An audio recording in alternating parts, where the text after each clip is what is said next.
it was shocking because that whole journey didn't feel like it was me. Because you gotta understand, when I was growing up as a kid, I had the best life ever.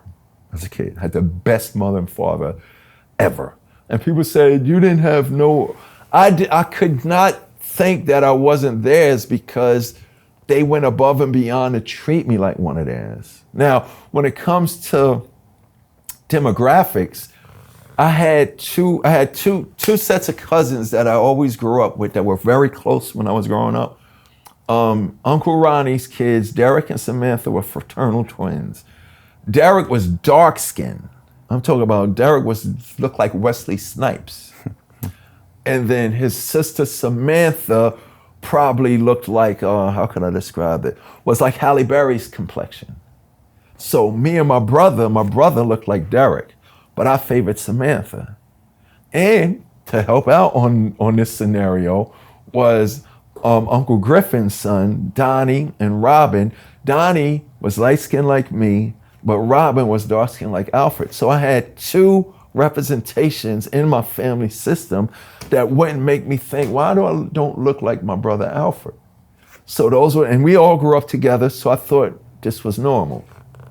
But my father looks like Eddie Murphy, my mother looks like Mrs. Huxtable, and my brother looks like Eddie Murphy's brother. But growing up, there was no way that I didn't feel like a McDaniels. But now when I got the revelation that you're really adopted, this and that, and there's a birth mother out there, it didn't sink in because it didn't feel like it was true. Because you gotta understand, I've been on this earth 35 years. There's no way that this is true. So I start to search. I grew up in Queens. My birth mother was right next door to me over the bridge, over the Verrazano Bridge in Staten Island. Right. So when I finally chased down my birth mother, found out she was living in Staten Island, me, my wife, and son on Thanksgiving Day, 2004. We go to Staten Island, I ring the doorbell, a lady comes to the door, answers the door, and it was like a crazy revelation because it was the first time in my life that somebody said they were related to me that looked exactly like me. So when the door opened, it was like, oh shoot. I said to myself, oh shit, I'm really adopted, because I was hoping I wasn't. But it was like, oh my goodness, wow, this is true. Sat down with my birth mother, we talked or whatever, and then she said, this is powerful. She said, I know you're dying to know why I gave you up. I'm like, shoot, lady, that's an understatement. And she said simply these words, I gave you up to give you a chance. So when she said that, remember all the stuff, I'm Byford and Banner, DMC, First to Go. If she didn't do what she did, none of all of that stuff wouldn't happen. Yeah. So all of this stuff happens, I get to a point where I want to kill myself.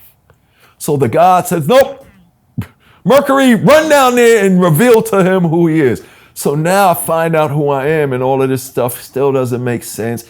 I got to go back and read what happened before all of this happened to realize that the DMC thing was just a setup. That was my preparation to prepare me for what I'm really that I'm put here to do.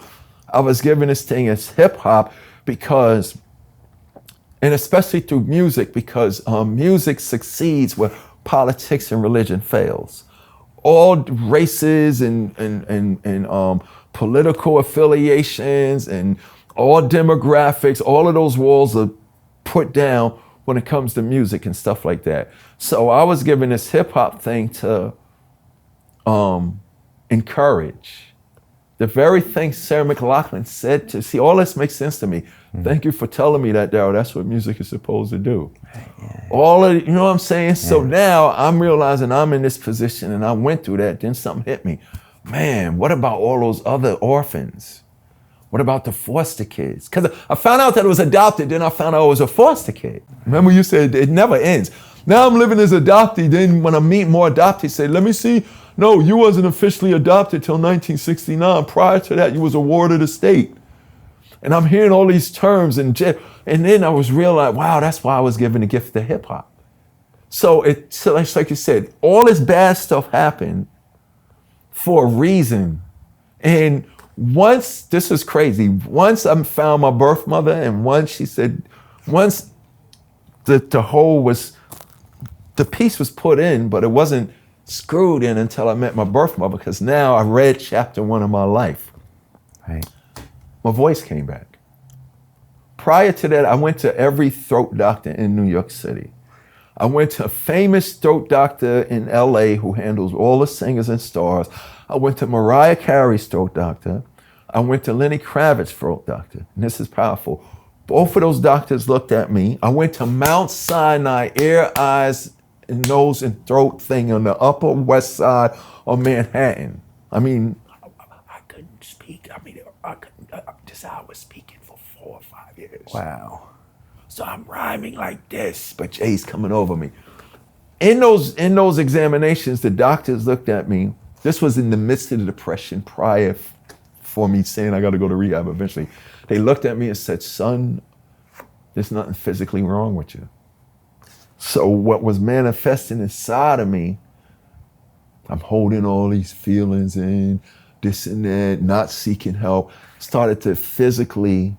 Now, if I never went to rehab, I don't know what would have happened to me. Wow.